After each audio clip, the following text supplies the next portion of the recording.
اعوذ باللہ من الشیطان الرجیم بسم اللہ الرحمن الرحیم ام تريدون ان تسألوا رسولكم كما سئل موسى من قبل ومن يتبدل الكفر بالایمان فقد ضل سواء السبیل۔ یہودی اور مشرکین طرح طرح کے سوالات کر کے مسلمانوں کو شکوک و شبہات میں ڈالنے کی کوشش کر رہے تھے۔ کبھی نسخ کا سوال کرتے تھے کہ یہ کیسی شریعت ہے کہ کبھی یہ حکم پھر بدل کر کے دوسرا حکم اتارا جا رہا ہے، تو پہلا حکم غلط تھا یا دوسرا حکم صحیح ہے۔ اس انداز سے سوالات کر کے مسلمان جو کمزور قسم کے مسلمان تھے ان کو شکوک میں مبتلا کرتے تھے۔ تو کبھی ادھر ادھر کے سوالات اللہ کے نبی صلی اللہ علیہ وسلم سے کرتے تھے۔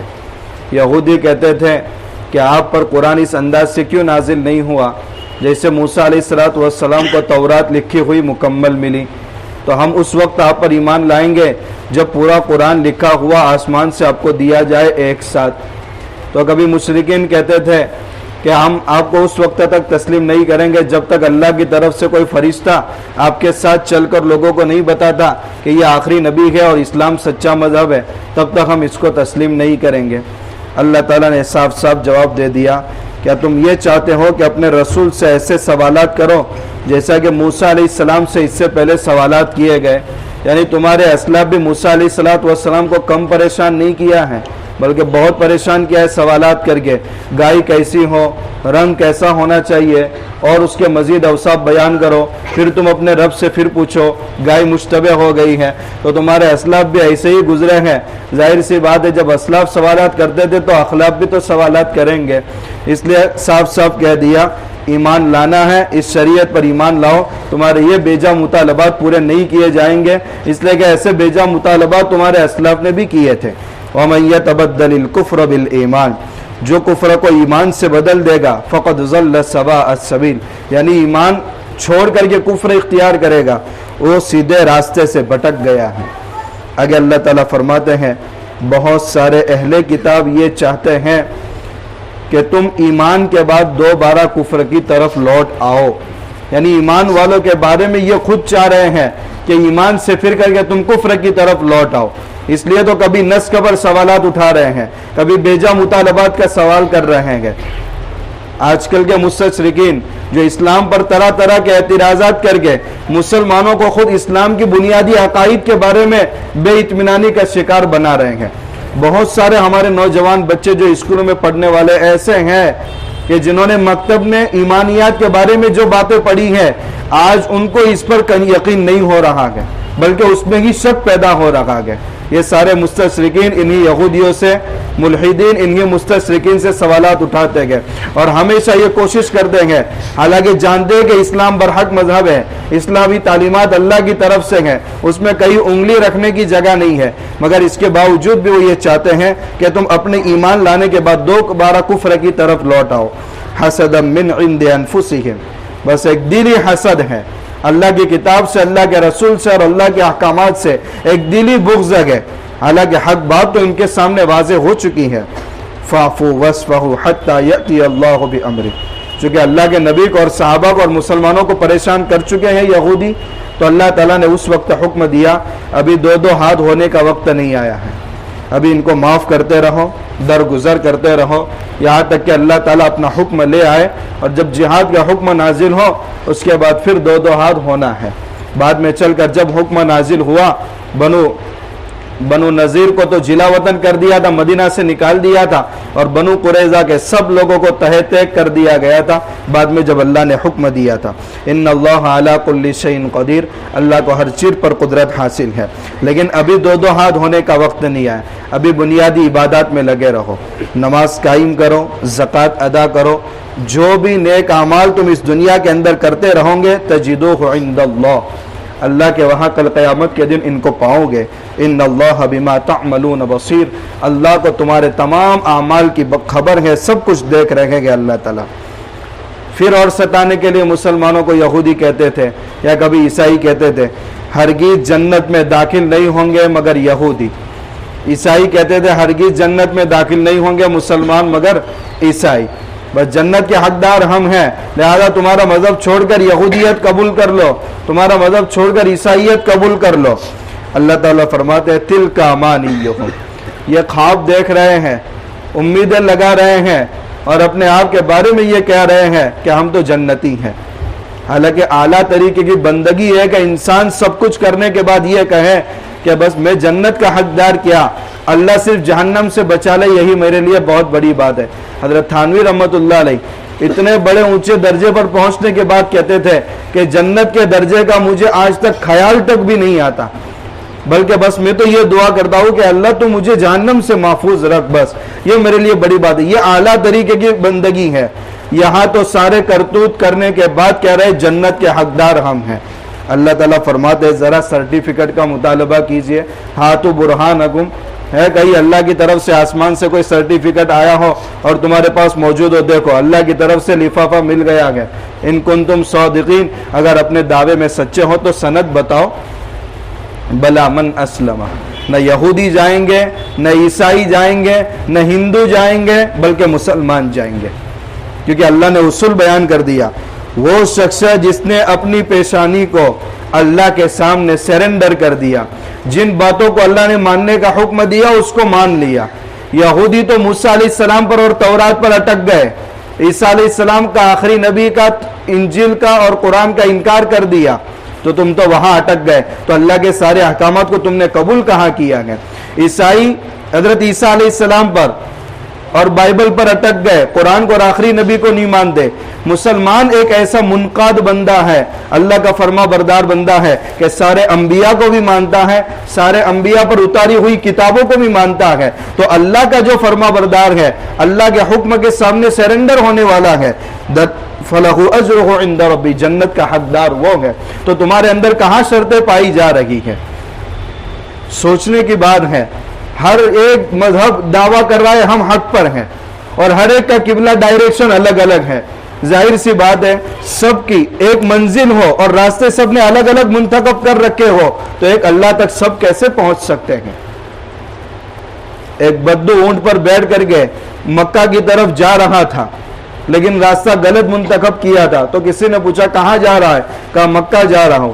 کہا قیامت تک مکہ نہیں پہنچ سکتا، کیونکہ تو جس راستے کی طرف جا رہے وہ ترکستان جانے والا راستہ ہے۔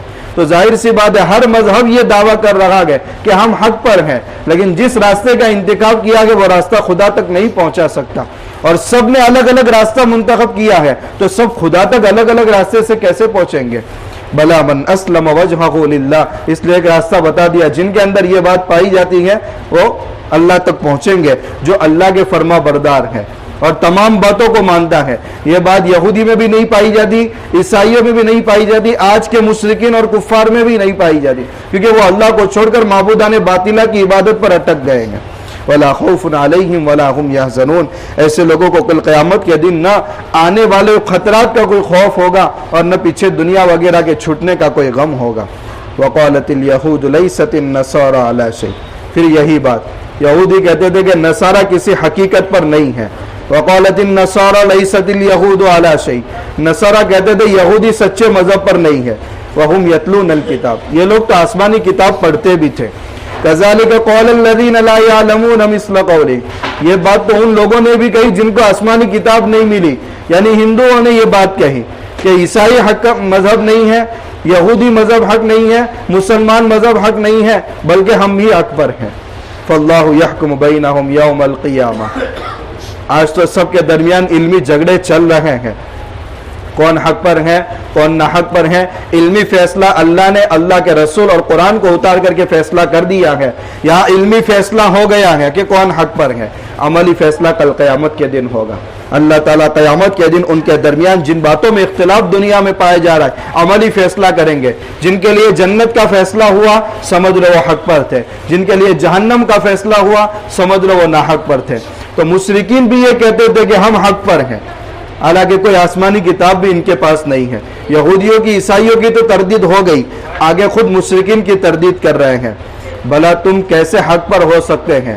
ومن اظلم ممن منع مساجد اللہ، کون ظالم ہوگا اس شخص کے مقابلے میں جس نے اللہ کے گھروں میں اللہ کے ذکر سے لوگوں کو روکا ہے اور مسلمانوں کو روکا ہے۔ وسعى في خرابها، اور اللہ کے گھروں کو ویران کرنے کی کوشش کی ہے۔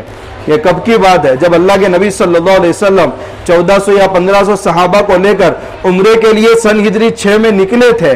آپ کو صلح حدیبیہ کے موقع پر روک دیا گیا تھا, آپ کو عمرہ کرنے نہیں دیا گیا تھا. تو مشرکین سے کہا جا رہا ہے تم کیسے حق پر ہو سکتے ہو؟ اللہ کے بندوں کو اللہ کے گھر میں عبادت سے روک رہے ہیں, اور عبادت سے روکنا اس کو ویران کرنے کی کوشش کرنا ہے. اولئک ما کان لهم ان يدخلوها الا خائفین, نہیں ہے ان کے لیے کہ اللہ کے گھروں میں داخل ہوئے مگر خوف کھاتے ہوئے. لهم فی الدنیا خزي ولهم فی الآخرۃ عذاب عظیم, ان کے لیے تو دنیا میں بھی ذلت ہے اور آخرت میں بھی بڑا عذاب ہے. تو یہودیوں کو بھی بتا دیا کہ تم آخری نبی کو نہیں مان رہے اس لیے حق پر نہیں, عیسائیوں کو بھی بتا دیا, مشرکین کو بھی بتا دیا کہ تم نے اللہ کے گھروں کو ویران کرنے کی کوشش کی ہے, پھر تم حق پر کیسے ہو سکتے ہیں؟ وَلِلَّهِ الْمَشْرِقُ وَالْمَغْرِبُ, اگر تم نے مسلمانوں کو کعبۃ اللہ میں عبادت کرنے سے روکا ہے تو اس میں مسلمانوں کا کیا بگڑا ہے؟ عبادت تو اللہ کی ہر جگہ ہو سکتی ہے, لہذا نقصان تمہارا ہوا ہے. وَلِلَّهِ الْمَشْرِقُ وَالْمَغْرِبُ, اللہ کے لیے تو مشرق بھی ہے اور مغرب بھی ہے, ساری سمتوں کا مالک اللہ ہے. جہاں رہ کر اللہ کی عبادت کرو اللہ کی عبادت ہو سکتی ہے. فَأَيْنَمَا تُوَلُّوا فَثَمَّ وَجْهُ اللَّهِ, تم جس سمت کی طرف رخ کرو گے اس سمت اللہ کو پاؤ گے. ان اللہ واسع, اس لیے کہ اللہ تعالیٰ تو ہر جگہ ہے, علیم اور جانتا بھی ہے. اس لیے علم کی حکمت کی بنا پر اللہ تعالیٰ نے فرض نمازوں میں حکم دیا کہ سارے مسلمانوں کا اجتماع نمازوں میں نظر آنا چاہیے. باقی نوافل میں اگر سفر کی حالت میں کوئی قبلہ بتانے والا نہیں ہے یا اونٹ پر بیٹھ کر کے جا رہا گئے, سفر جاری ہے اور اونٹ قبلہ کے الگ سمت میں جا رہا گئے, نفل نماز اسی حالت میں کسی بھی سمت میں بیٹھ کر پڑھ سکتا ہے.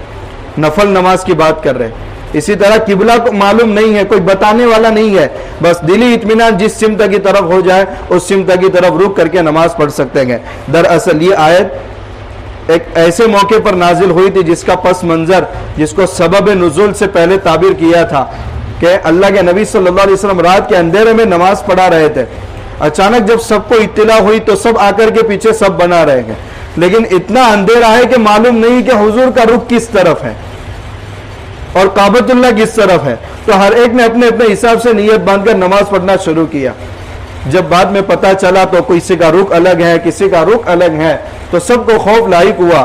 اس وقت یہ آیت نازل ہوئی وَلِلَّهِ الْمَشْرِقُ وَالْمَغْرِبُ, ارے جس سمت تم تحری کر کے کھڑے ہو گئے وہی سمت تمہارے لیے قبلہ بن گئی, کیونکہ اللہ مشرق میں بھی اور مغرب میں بھی ہے. مگر یہ حکم ہر حالت میں نہیں ہے کہ آپ سفر میں جا رہے ہیں اور آپ کے پاس قبلہ معلوم کرنے کے لیے قبلہ نما بھی ہے, اس کے باوجود آپ جس سمت میں چاہے رک کر کے نماز پڑھ رہے نہیں. اگر آپ کو کوئی بتانے والا نہیں ہے, آپ نے دل سے سوچا کہ قبلہ اس طرف ہے, فرض نماز کی نیت باندھ کر نماز شروع کی, نماز پڑھنے کے بعد پتہ چلا یا کوئی بتانے والا اس وقت آیا کہ بھائی قبلہ اس طرف ہے, آپ کی نماز ہو گئی ہے, کیونکہ آپ نے تحری کر کے نماز پڑھی ہے, وہی تحری کے بعد آپ کا قبلہ وہ بن چکا تھا. تو یہ اس وقت میں جب بتانے والا کوئی نہ ہو. آگے بھی چند آیتیں آ رہی ہیں جو غلط باتیں مشرکین نے اللہ کی طرف منسوب کی ہیں, ان کا بھی اللہ تعالیٰ نے پرزور تردید کی ہے. انشاءاللہ اس کا تذکرہ کل کریں. سبحان اللہ.